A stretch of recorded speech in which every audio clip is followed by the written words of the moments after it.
Queridos, o texto que eu li com vocês é um texto especial demais.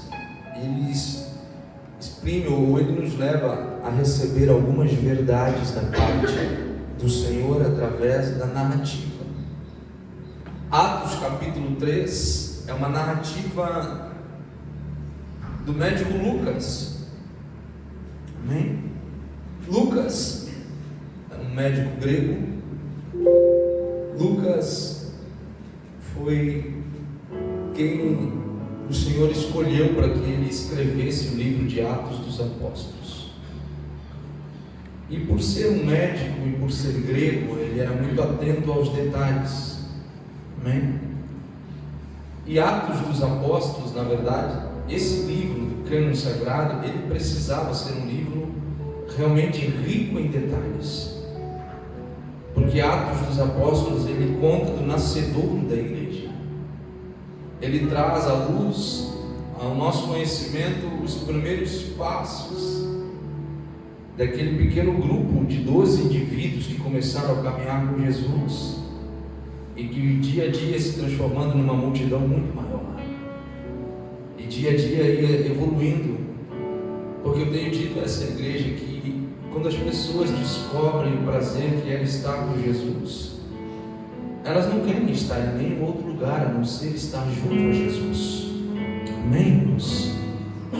Quando você descobre o quão bom é a presença de Jesus, o fato é que você vai trabalhar, mas você convida Jesus para ir com você. O fato é que você vai para a escola, mas você convida Jesus para estar com você. O fato é que você pode fazer qualquer outra atividade na sua vida, mas você convida Jesus para estar junto a você. E isso é extraordinário. Quando nós descobrimos a presença de Deus e o quão boa, quão agradável ela é para as nossas vidas, nós não queremos ficar um minuto longe dela. É por isso que quando Jesus estava em forma corpórea, física aqui nesta terra, há 2000 anos atrás, ele começa o seu ministério muito simples, não é? No Evangelho de Lucas, capítulo 4, diz que ele foi e ele inaugura o seu ministério indo pregar em uma sinagoga, e logo ele já é expulso. E ele entende então que o seu lugar não é sobre 4 paredes, e ele começa a fazer de cada rua, de cada estrada, de cada montanha, de cada vale, de cada praia, a sua igreja. Amém? E ali milhares e milhares de pessoas se agregavam, se chegavam a ele. E você vai começar a observar os 4 evangelhos de Jesus que tratam da biografia dele, os evangelhos biográficos, Mateus, Marcos, Lucas e João. Eles vão dizer assim: Jesus subia ao monte e com ele uma grande multidão, e Jesus descia do monte e descia com ele também uma grande multidão, e Jesus entrava numa cidade e lá entrava uma grande multidão, e Jesus saía daquela cidade e saía junto com ele uma grande multidão, porque as pessoas estavam aprendendo a degustar da presença de Jesus. Amém? E eu gostaria de deixar isso implícito ao teu coração hoje, impregnado no teu coração, para que você realmente entenda e que você realmente não queira, não deseje viver longe da presença de Jesus. Amém? Então, Atos dos Apóstolos é um livro que traz a narrativa do nascedouro da igreja, de como aquele Cristo, o Nazareno, aquele carpinteiro lá da aldeiazinha de Nazaré, ele vem com uma mensagem reconciliadora, transformadora, uma mensagem de amor. E ele começa a cada dia a expandir o propósito dele e a expandir o seu reino, um reino de amor, de justiça, de bondade. E Lucas é o encarregado pelo Espírito Santo a fazer essa narrativa do envolvimento e do crescimento da igreja do Senhor. Porque Lucas, como eu disse aos irmãos, Lucas era um estudioso, um médico, um grego, e ele gostava de narrar a história, enriquecendo ela de detalhes, como nós vamos ver no texto bíblico em que nós fizemos menção aqui com você, em Atos capítulo 3. Aliás, Atos dos Apóstolos é um livro tão especial, onde ele vai narrar a influência do Espírito Santo sobre a igreja.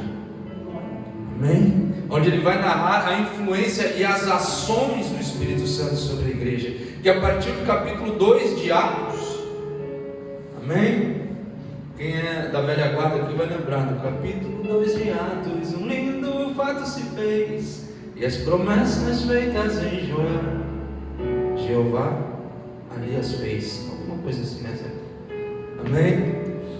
A partir do capítulo 2 de Atos, a partir do capítulo 2 de Atos, o Espírito Santo de Deus, Ele toma conta de todas as ações da igreja, e a igreja passa a se mover através da direção e das ações do Espírito Santo.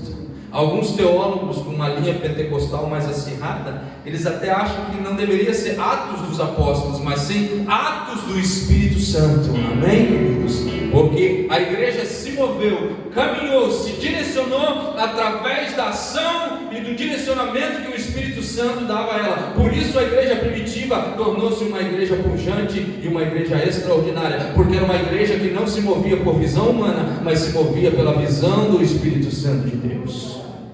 Amém? Aleluia. Agora, o Lucas está contando algo para a gente aqui.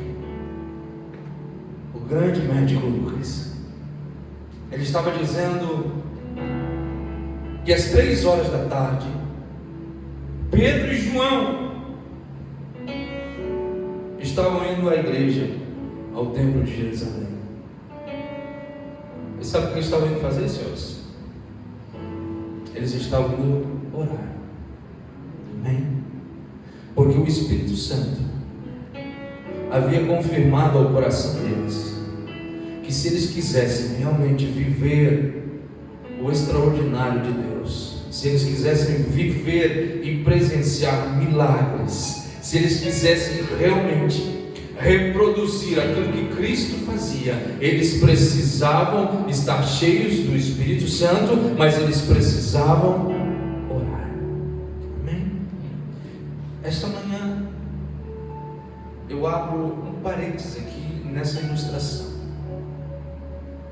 e eu preciso mais uma vez, e enquanto o Senhor Jesus me der graça de pastorear uma igreja, eu sempre vou insistir nessa tecla chamada oração.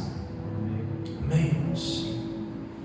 Eu sempre vou insistir de que as coisas espirituais, ou seja, os milagres, as coisas sobrenaturais que nós desejamos vivenciar, que nós desejamos presenciar, elas estão relacionadas diretamente a uma vida de oração. Amém? Elas estão diretamente ligadas a uma vida de oração. Amém? Você sabe que Pedro e João, eles não estavam indo ao templo orar porque não havia alguma outra coisa para eles fazer. Eles estavam repetindo o modelo de Jesus. E a Bíblia diz que em determinadas ocasiões eles iam procurar Jesus e Jesus estava orando. Amém? Se tem um exemplo que Jesus deixou, e se nós quisermos galgar o título de cristão, e cristão quer dizer alguém que se parece com Cristo, nós precisamos ter o hábito de orar, porque o meu e o seu Cristo orava. Amém? Ai, pastor, eu sou cristão, mas não gosto de orar. Orar é um hábito que você precisa desenvolver. Amém? Você precisa dobrar os seus joelhos, sentado, deitado, em pé, como você estiver. Você começa a falar com Jesus 3 minutos. No outro dia você se experimenta mais, vai 5 minutos. No outro dia, 5 minutos, você se desafia, diz: Senhor, hoje eu quero conversar contigo 10 minutos. Amém? Eu não estou dizendo para você que desenvolver o hábito da oração é você dobrar os seus joelhos e ficar ali 1 hora. Se você ainda não tem o hábito de orar 1 hora, porque se você fizer isso, você vai se tornar repetitivo. Amém? Eu sempre conto a experiência que eu tinha. Quando estava na faculdade de teologia, eu dava pela manhã uma atenção a uma comunidade terapêutica. Eu trazia uma prédica para eles de manhã. E um dia um menino chegou e falou para mim assim: pastor, é o seguinte, eles botaram uma regra aqui que a gente tem que orar 1 hora toda manhã. Ele disse: só que eu oro uns 10 minutos e eu já divago. Quando eu vejo, eu estou orando até para os astronautas, porque a minha mente divaga demais. Eu disse assim: meu filho, você precisa ter um tempo de qualidade com Deus. Se o seu tempo de qualidade com Deus é 10 minutos, é melhor você estar 10 minutos intenso com Deus do que você estar a 1 hora ali de joelho dobrado sem saber o que você está verbalizando a Deus. Amém? Agora isso é um hábito, e você vai ver que quanto mais tempo você passa com Deus, no outro dia você se desafia a passar um pouquinho mais com Deus. Amém? E essas ações vão se tornando hábito na sua vida. Orar realmente é um hábito. A Bíblia diz que Pedro e João estavam indo ao templo orar. Eles estavam reverberando aquilo que eles aprenderam com Jesus. Eu volto a dizer mais uma vez, irmãos, se realmente nós quisermos viver coisas extraordinárias na nossa vida, se nós realmente quisermos viver coisas sobrenaturais, coisas que a lógica humana não explica, coisas que o ser humano não consegue compreender nem entender, nós precisamos buscar em Jesus uma vida de oração com Ele. Quem está comigo dizer aleluia? Aí estava o Pedro e o João indo à igreja para orar, porque eles entendiam que isso lhes traria uma proximidade com Deus. Amém? Isso lhes traria uma comunhão mais acirrada com Deus. Isso traria a eles uma proximidade muito maior, um relacionamento muito maior. Amém? Irmãos, eu volto a falar uma coisa para a igreja aqui esta manhã. Vem aqui, Área, por favor. Os irmãos, eu não consigo ter um relacionamento com a Adri sem que haja diálogo da minha parte com ela, da parte dela comigo. Amém? Quantos são casados aqui? Glória a Jesus. Diga para você mesmo: você consegue desenvolver um relacionamento com o seu cônjuge sem falar com ele? Sem se comunicar com ele? Sem conversar com ele? É possível? Você já experimentou ficar uma semana? Você chega, a esposa olha, tu olha lá para o lado. No terceiro dia você chega, o portão está chaveado, querido. Não tem relacionamento sem comunicação. Oração nada mais é do que a comunicação de um coração sedento pela bondade do coração de Deus. Oração nada mais é do que a busca do relacionamento com Deus. E relacionamento se dá através da comunicação. E você se comunica com Deus quando você ora. Amém? Obrigado, meu amor. Aleluia. Profeta Jeremias, no capítulo 33, versículo 3. Deus estava dizendo assim: já que vocês não entenderam como é que funciona o relacionamento comigo, eu vou falar para vocês. Clama a mim. Deus está dizendo: conversa comigo. E aí o Jeremias pergunta: Senhor, mas é uma comunicação unilateral? Como é que funciona esse negócio? É apenas um monólogo? É eu clamando contigo? É eu falando para ti? Deus, não. O relacionamento comigo é um diálogo, não é monólogo. Deus diz assim: clama-me, conversa comigo, me chama, vírgula, e eu te responderei e anunciar-te-ei coisas grandes, extraordinárias e maravilhosas que você ainda não sabe. Amém? Deus está nos ensinando: gente, conversa comigo, eu vou conversar com você. Me chama que eu te atendo. Se comunique comigo que eu me comunico com você. Essa é a priori da oração, é a conversa minha e sua com o nosso Deus. Amém? Você sabe que a Igreja Católica ela imprimiu por muito tempo um termo chamado reza. E às vezes os evangélicos implicavam com a palavra reza, mas rezar no sentido latim, da sua etimologia, simplesmente rezar significa repetir. Uma reza é uma repetição. E na verdade Deus ele é muito mais amplo que uma repetição. Deus ele realmente se abre para que você converse sobre tudo e tudo com Ele. Amém?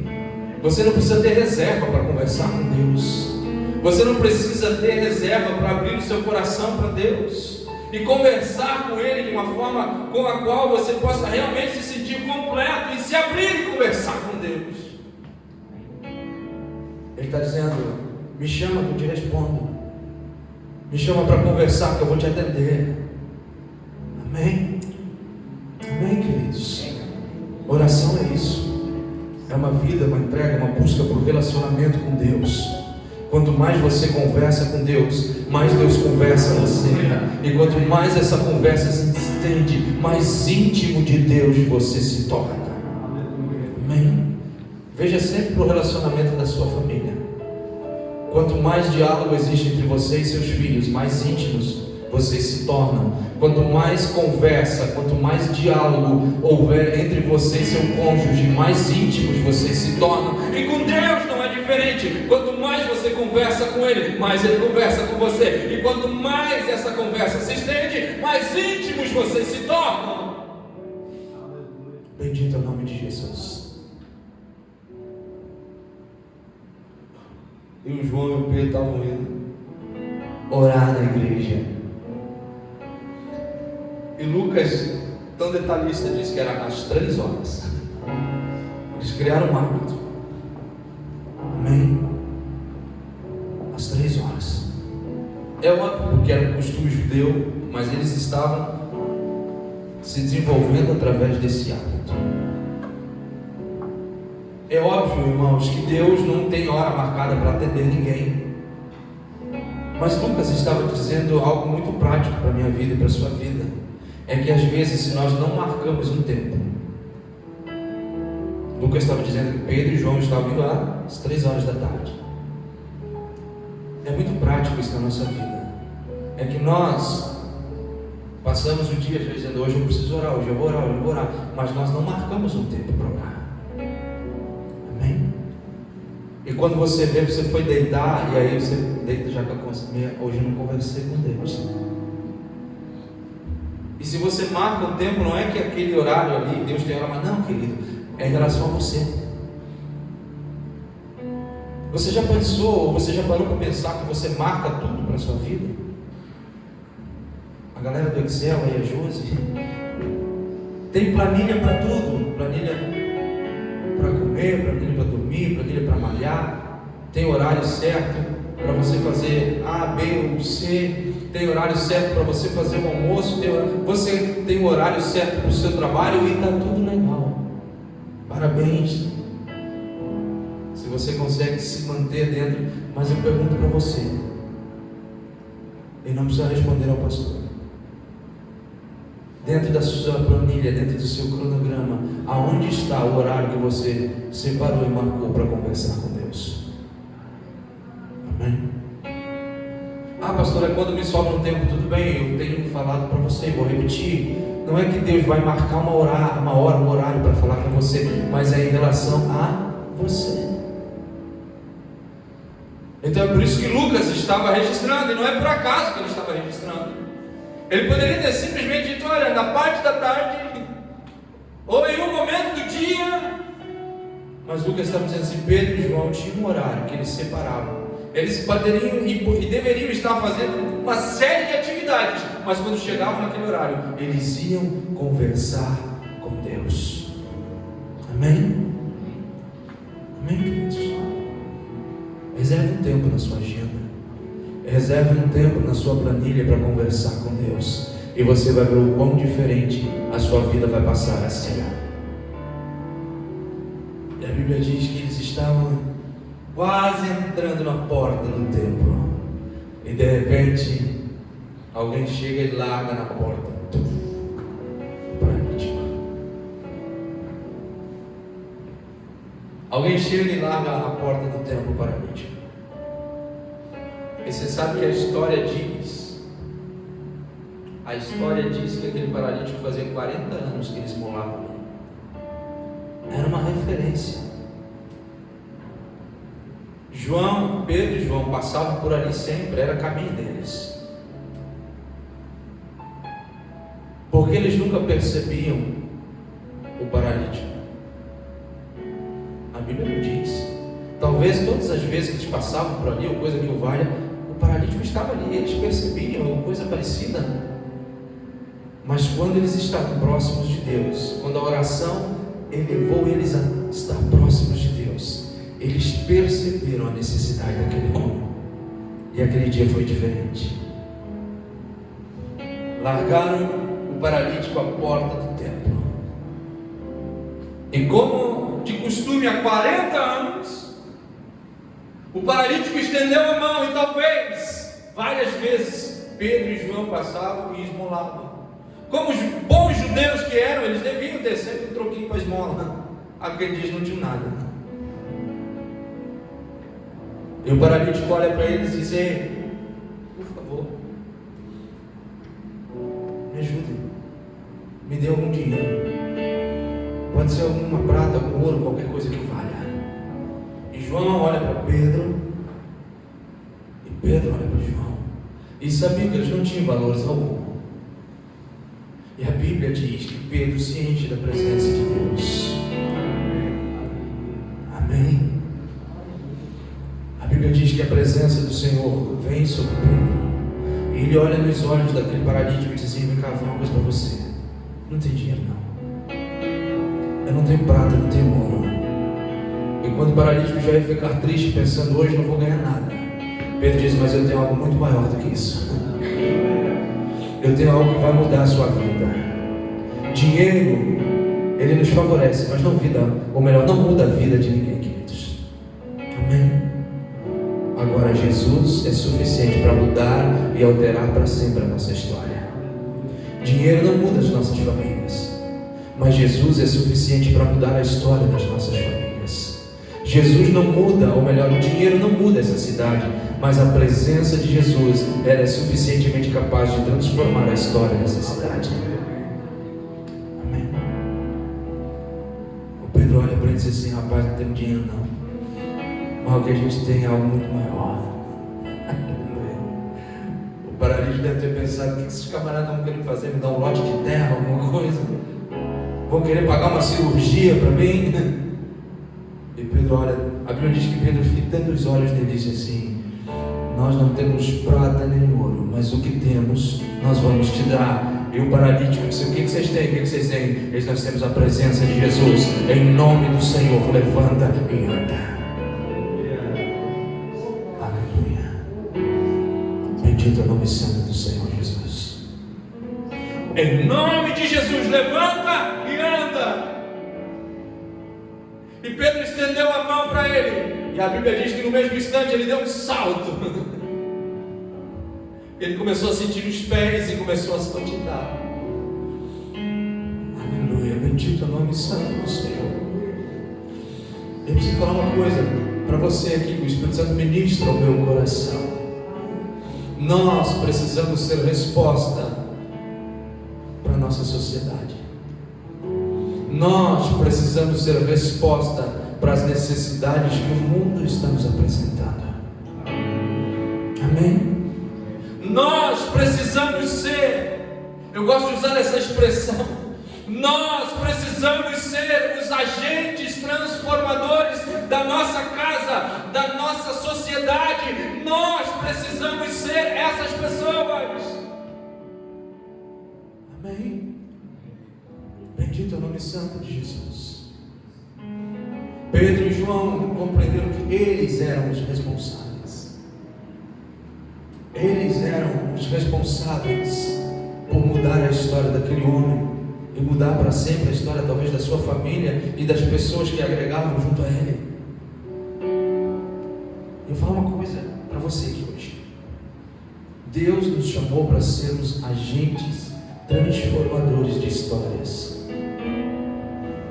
Primeiro da nossa, depois da nossa família e depois daqueles que estão à nossa volta. Escute, Pedro e João não transferiram responsabilidades. Eles não disseram assim: olha, a gente não tem dinheiro, a gente não tem prata, não tem nada, a gente vai buscar alguém ver se tem, e se alguém não tiver, a gente conhece alguém que serve a um tal de Cristo Nazareno, e esse alguém talvez ele possa orar por você. Não. Amém? Seja você o agente que vai proporcionar milagres na vida das pessoas. Amém? Sabe, às vezes as pessoas dizem assim: olha, eu vou chamar fulano para ele vir aqui orar pela minha família. Não, querido, ore você pela sua família.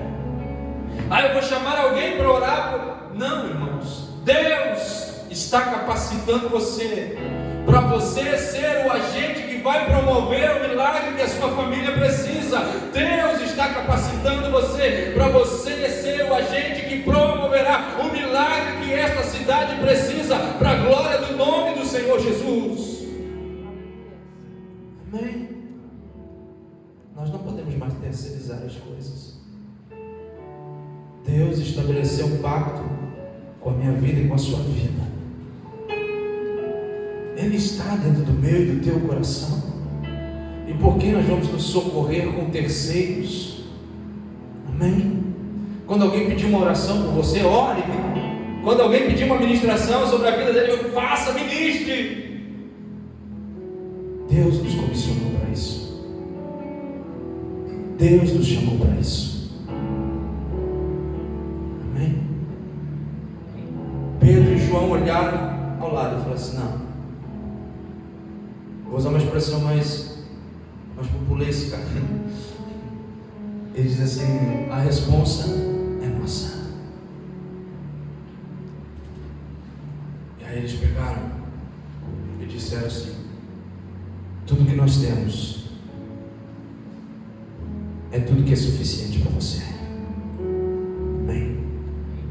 Tudo que você tem é suficiente para o que as pessoas estão precisando lá fora, porque você tem Jesus dentro do seu coração, e Jesus é suficiente.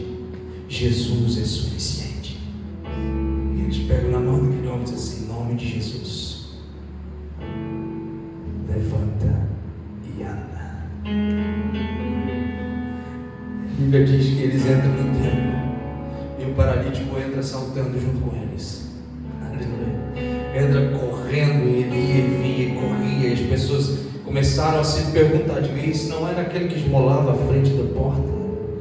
Esse não era aquele mendigo? Esse não era aquele que mendigava? Esse não era aquele que pedia oferta? E eles diziam: é próprio. O que aconteceu? Aí eu disse: olha, eu vi o Pedro e o João falarem que em nome de Jesus o Nazareno era para ele levantar e andar. Amém? Jesus é suficiente, irmãos. Jesus, esse que você carrega dentro do seu coração, Ele é suficiente. Ele é suficiente para transformar a vida da sua família. Ele é suficiente para transformar a vida desta cidade. Ele é suficiente para transformar tudo que está à sua volta. Em nome de Jesus.